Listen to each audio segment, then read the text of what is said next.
มือเศร้าได้เป็นขี้ยนหงมาบ่ดีมือดีนาอันการนำมาแต่เป็นศูนย์กลางเจ้าได้ขี้ยนใหญ่เจ้าได้มาฮอดแต่ละเสียงควงเมืองเอ้ยมอลาดอกมือดีเลวก็จริงทางเขาเจ้าสบายดีทุกขา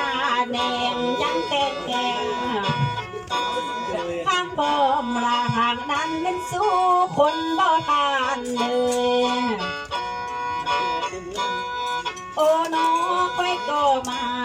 มือดีมาเก็นสุ่มท่านเจ้าละแขกน้อยคิดแม่นตายมือนี้นามาเก็นทันมารวมคือแต่มางานที่กองแข็งมาคิดแม่นบาดเจ้าหักมาบาดเบาค่อยก็มาบาดเบาจังมาเข้าเป็นสวนลำพี่น้องเลยมาได้ไงตอนนี้ทางเข้าเมียนมาจังสีจีโจไว้เป็นยังกลางเนื้อทานเนื้อค่อยก็มันหมอลำคอยละทางเขาการนั่งจีโจไม่แม่ยังก่อนมาหอดก่อน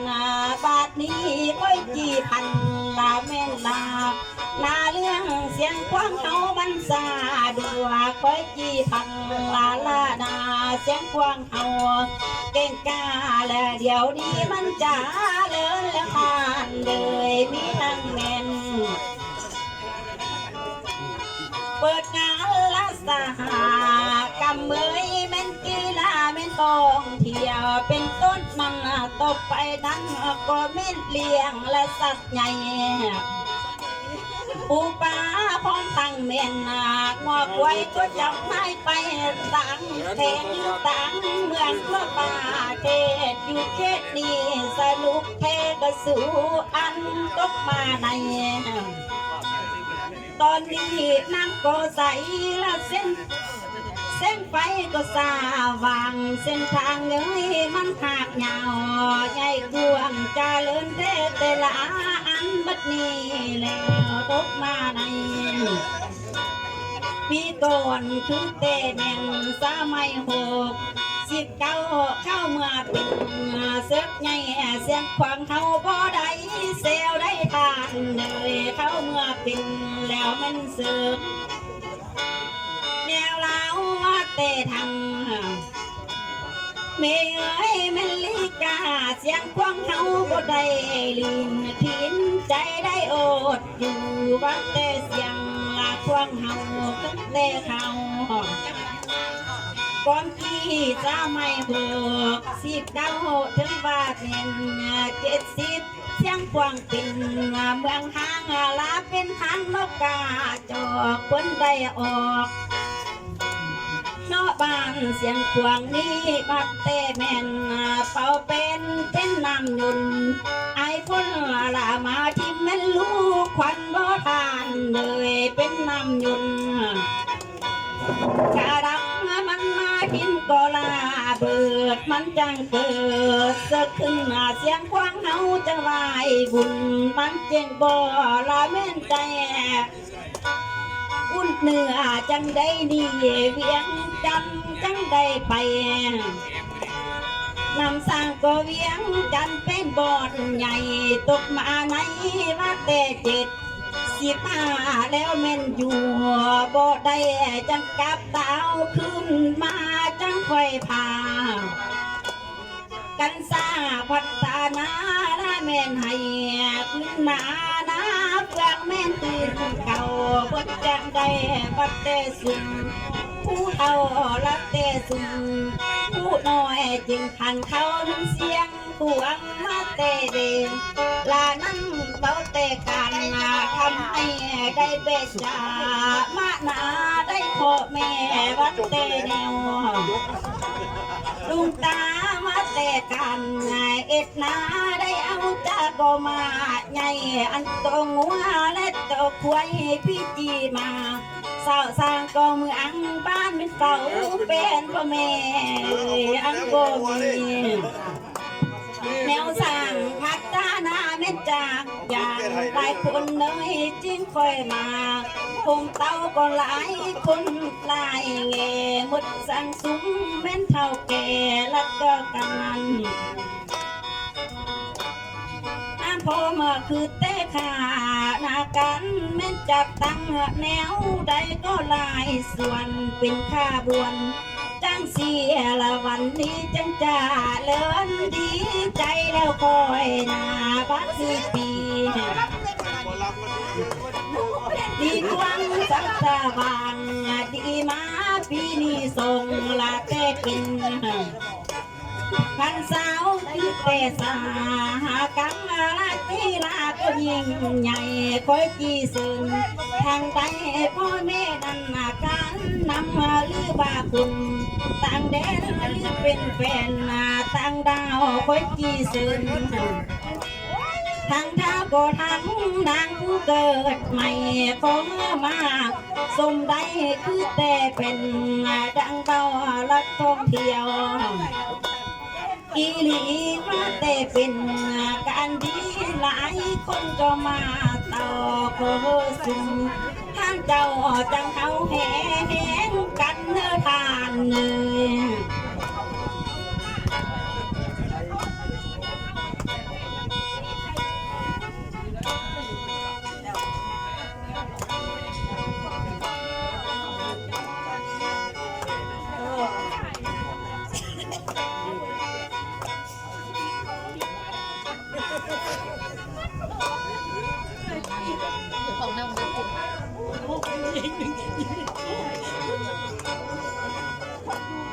โอ้น้อคือแต่ตอนก่อนนี้อีกไม่ได้ทันนาเรื่องนั้นเสียงคว้างเฮามันสะอาดบัดนี้ต่อคือแต่เป็นละแม่นโบดบัดเข้าพุทธีใจละสมโพธพระเจ้าใหญ่องค์หลวงบัดนี้แล้วขอเสื่อมทั้งตัวการนำคือเตะเด่นทั้งแก่หรือทั้งเมืองทั้งสงกรานต์ก็โฮมห่อขอมาดังเบาละคือก้อยดังเก่าลำบัดนี้แล้วพระเจ้าใหญ่อยู่หลายปีหลายมือคือบ่เห็นมาแบ่งพระเจ้าเม่นแดงเอ้ยเป็นสีคำหมอลำคอยอยู่หลายวันหลายปีบ่เห็นเกิดตกมาในปีก็ใสดีแค่ไหนเพิ่งจังเกิดมีฮอดละเจ้าใหญ่องค์หลวงบัดนี้แล้วจังค่อยเกิดมีมาพระเจ้าใหญ่องค์ตื้อบาดนี้แล้วหมดสู่คุณไปสร้างก็หงแห่งมันยิ่งใหญ่จังค่อยเกิดสร้างแต่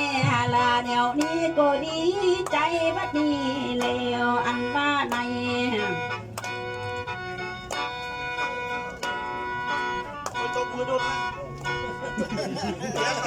ตอนนี้คือเตะตอนสามีค่อยจีพันละลาเรื่องหลายอันก็หลายยิงตกมาในตอนนี้ยังมีการคือเตะปาละเมนลิดลัตตาพันอันว่ากาสีกังคือเตะเป็นก็ธาตุเฮละเตะเมนสีเขียวบัดดีนาก็ยืนยงยังดูอาจเสียงควงนี้บทบาทมันจังเป็นจังสีละเมื่อนาจิจะเลินละทานเลยนาละแม่นถึงตอนนี้บัดดีแล้วยังมีการละแต่ป่าปรุงได้ก็หลายอันก็หลายอิงยังปรับปรุงคือแต่เป็นได้ก็หลายพื้นมันผ่านมาดอกทานเลยบัดนี้คือละแม่นในตอนนี้คือว่าลำไปแล้วหลายอันก็พ้นผ่านตกมาใน ตอนนี้ค่อยขออวยพอให้คือเตกันลาเม่นนำศูนย์กลางคือเตเม่นนางเอ๋ยลาเตเม่นสีใสคือเตเม่นกลีเดชนั่นว่าเป็นหัวหน้าลาจะตั้งเป็นศูนย์กลางลาเตภาคแล้วเม่นพร้อมราคานา